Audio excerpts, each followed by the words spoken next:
Hello అండి, welcome back to our channel. ఈరోజు పెద్ద ఉసిరికాయలతో పచ్చడి ఎలా ప్రిపేర్ చేసుకోవాలో చూద్దాము. నిలవ పచ్చడి ఇదైతే మనకి 6 మంత్స్ కంటే ఎక్కువగానే నిలవ ఉంటుందండి.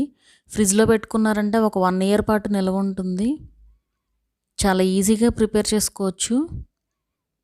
అలాగే మన ఛానల్లో ఇంకా చిన్న ఉసిరికాయలు ఉంటాయి కదా, వాటితో కూడా చట్నీ ఎలా చేసుకోవాలో కూడా పెట్టానండి. ఆ వీడియో అయితే లింక్ డిస్క్రిప్షన్లో ఉందో, ఒకసారి చెక్ చేయండి. ఇప్పుడైతే ఈ ప్రాసెస్లోకి వెళ్ళిపోదాము. ముందుగా ఉసిరికాయలని నేనైతే ఒక 1/2 kg తీసుకున్నానండి. తీసుకుని వీటిని నీట్గా క్లీన్ చేసుకోవాలి. ఒక 2 or 3 టైమ్స్ నీట్గా క్లీన్ చేసేసుకోండి వాటర్తో. ఇలా క్లీన్ చేసుకుని ఇప్పుడు ఒక టవల్ పైన యాడ్ చేసుకుని ఆ వాటర్ అంతా పోయే వరకు నీట్గా ఒకసారి క్లీన్ చేసుకోండి. ఒక అరగంట సేపు అలా పక్కన పెట్టేశారంటే చక్కగా వాటర్ అంతా కూడా పోతాయండి. ఇప్పుడు ఒక బౌల్లోకి ఒక 25 grams చింతపండు తీసుకుంటున్నానండి. ఈ లెక్క ఏంటంటే 1 kg ఉసిరికాయలకి 1/2 kg చింతపండు అయితే పర్ఫెక్ట్గా సరిపోతుందన్నమాట. సో నేను 1/2 kg తీసుకున్నాను కదా, సో హాఫ్ అయితే యాడ్ చేస్తున్నాను. వీటిని గింజలు పీసులు ఏమీ లేకుండా తీసుకుని ఇలా వాటర్ యాడ్ చేసుకుని ఇలా మునిగే వరకు వాటర్ యాడ్ చేసుకుని నానబెట్టుకోవాలి ఒక 20 minutes పాటు.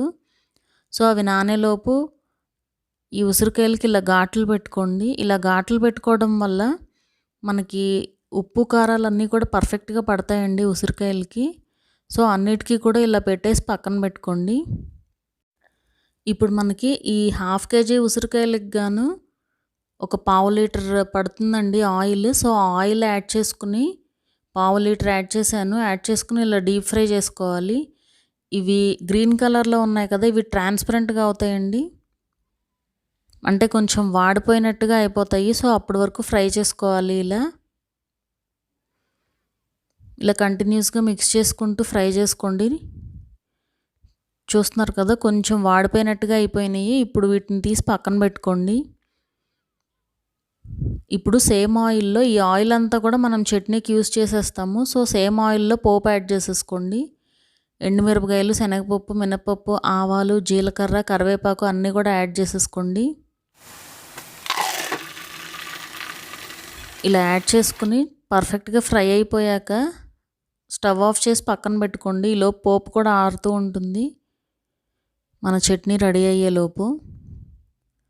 ఇప్పుడు ఒక ప్యాన్లోకి ఒక 2 స్పూన్ల మెంతులు యాడ్ చేసుకోండి.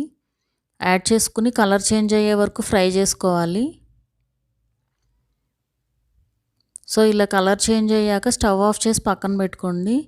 ఇప్పుడు ఒక మిక్సీ జార్ తీసుకుని ఒక వెల్లుల్లిపాయని ఇలా తీసి యాడ్ చేసుకోండి. అలాగే మెంతులు కూడా యాడ్ చేసుకుని గ్రైండ్ చేసి పక్కన పెట్టుకోండి. ఇలా గ్రైండ్ చేసుకుని పక్కన పెట్టుకోండి. ఇప్పుడు మన చింతపండు అయితే నానిందండి. ఒక 1/2 hour తర్వాత దీన్ని ఒక ప్యాన్లోకి యాడ్ చేసుకుని స్టవ్ పైన పెట్టుకుని ఉడికించుకోండి. ఒక 5 minutes పాటు ఉడికిస్తే సరిపోతుందండి. కొంచెం సాఫ్ట్ అవుతుంది చింతపండు. ఒక 5 minutes తర్వాత స్టవ్ ఆఫ్ చేసి అది కొంచెం ఆరాక మిక్సీ జార్లోకి యాడ్ చేసుకుని గ్రైండ్ చేసి పెట్టుకోండి. ఇప్పుడు ఇందులోకి 1 కప్పు ఉప్పు యాడ్ చేసుకోండి. ఇది వచ్చి 1/2 లీటర్లో సగం అండి ఇది. సో నేను ఈ గ్లాస్ యూజ్ చేస్తున్నాను ఈ క్వాంటిటీకి. అండ్ అలాగే 1 కప్పు కారం, ఇది వచ్చి పచ్చికారం అండి.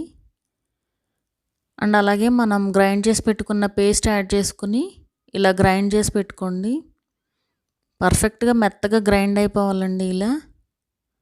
సో ఇప్పుడు మన ఉసిరికాయలు తీసుకుని ఆ ఉసిరికాయల్లో యాడ్ చేసేసుకోండి చట్నీని. యాడ్ చేసుకుని ఒకసారి మిక్స్ చేసేసుకోండి పర్ఫెక్ట్గా. ఇలా మొత్తం కూడా మిక్స్ చేసేసుకుని ఇప్పుడు ఈ చట్నీని తీసుకుని వెళ్ళి పోపులోకి యాడ్ చేసేసుకోండి. యాడ్ చేసుకుని ఒక్కసారి మిక్స్ చేసుకున్నామంటే మన చట్నీ రెడీ అయిపోతుంది. చూసారు కదా, మెజర్మెంట్స్ అయితే కరెక్ట్గా ఇచ్చానండి. మెజర్మెంట్స్ అన్నీ కూడా పర్ఫెక్ట్గా. ఈ మెజర్మెంట్స్ కనుక ఫాలో అయ్యారంటే మీకు పర్ఫెక్ట్గా వస్తుందండి.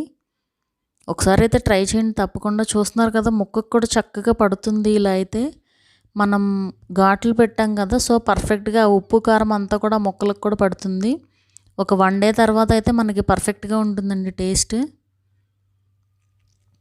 మా వీడియో కనుక మీకు నచ్చినట్లయితే సబ్స్క్రైబ్ చేసుకోండి. అలాగే ఆ పక్కన ఉండే బెల్ ఐకాన్ కూడా క్లిక్ చేయండి. సో దట్ మా అప్డేట్స్ అన్నీ మీకు వస్తూ ఉంటాయి.